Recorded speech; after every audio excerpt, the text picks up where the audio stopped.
নমস্কাৰ বন্ধু বান্ধৱীসকল ২৬ ফেব্ৰুৱাৰীত আহি থকা শিৱৰাত্ৰিৰ কাৰণে আগতীয়াকৈ সকলোকে শিৱৰাত্ৰিৰ শুভেচ্ছা জনালোঁ। লগতে বহুত পৰিমাণৰ কল লাগিব, সেইকাৰণে ঘৰৰে কল কাটি ল'লোঁ। ঠাণ্ডাত কলো নপকে কাৰণে গৰমটো সোমাইছে, সেইকাৰণে ঘৰৰে কল কাটি এবাৰ শিৱৰাত্ৰিটো চলাই দিব লাগিব। সেইকাৰণে ঘৰত থকা চেনিকল কেইজোপামান আছিলে, তাকে কাটি ল'লোঁ। এই চেনিকল কাটি ল'লোঁ, এজোপাৰ পৰা কাটি দিলোঁ। 5টা গৰুৱে খাব পাৰিব, গৰু ছাগলী। আৰু লগতে আজি ৰাতিপুৱা পুৱাৰ পৰা উঠি আমাৰ এজনী ছাগলী জগিল, 2টা চেউৰী পোৱালি জগিল। তাকে চেউৰী পোৱালিকেইটাৰো গাখীৰ কম, তাকে পাতটো ভালমতে দিব লাগিব।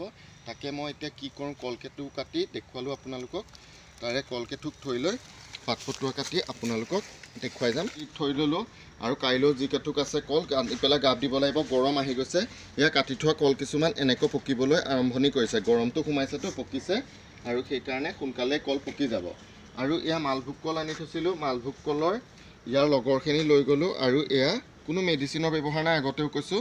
ধুনীয়াকৈ এয়া মালভোগ কল পকি আছে, এনেকৈ 2-এটাকৈ পকি আছে। বজাৰলৈ লৈ গৈ আছে, মোমাইহঁতে বেছি আছে। তাকে আপোনালোকক দেখুৱালোঁ। শিৱৰাত্ৰিৰ কাৰণে কলৰ যোগাৰ কৰিছোঁ আৰু লগতে কলপাতখিনিও গৰু ছাগলীৰ কাৰণে ধুনীয়া খাদ্য এটা প্ৰস্তুত হৈ গৈছে। আৰু লগতে কঁঠাল গছ আৰু এয়া গছ কৰি লৈছিলোঁ ছাগলী পাতৰ কাৰণে। তাৰপিছত এয়া কঁঠাল গছৰো এনেকৈ লগাই লৈছোঁ। কঁঠাল গছৰো পাতসমূহ এনেকৈ কাটি পেলাই গৰুৰ ছাগলীৰ পাত এনেকৈ উলিয়াই থকা হৈছে। পাতসমূহো এনেকৈ ইয়াৰ পৰাই ওলাই আছে।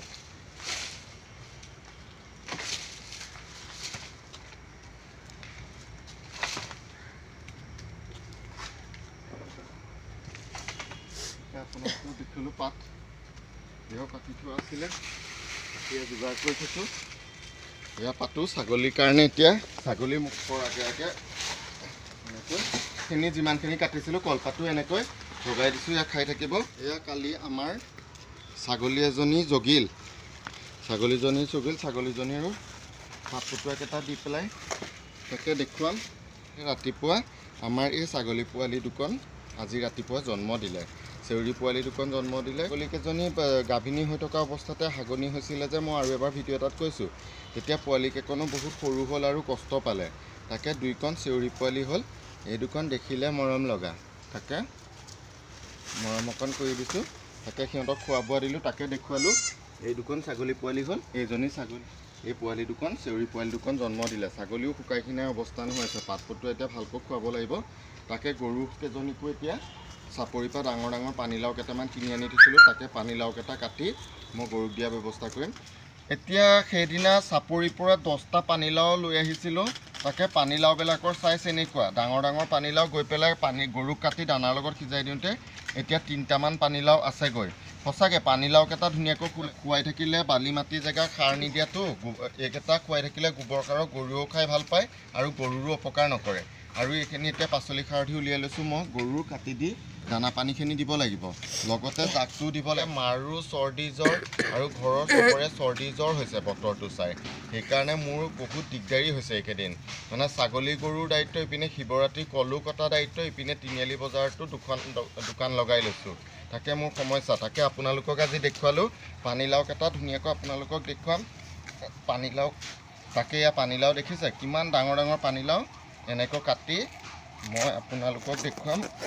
গৰুকেইজনীৰ বহুত স্বাস্থ্য পানীৰ বিসংগতি হৈ গ'ল পটককৈ বেমাৰটো লাগোঁতেই।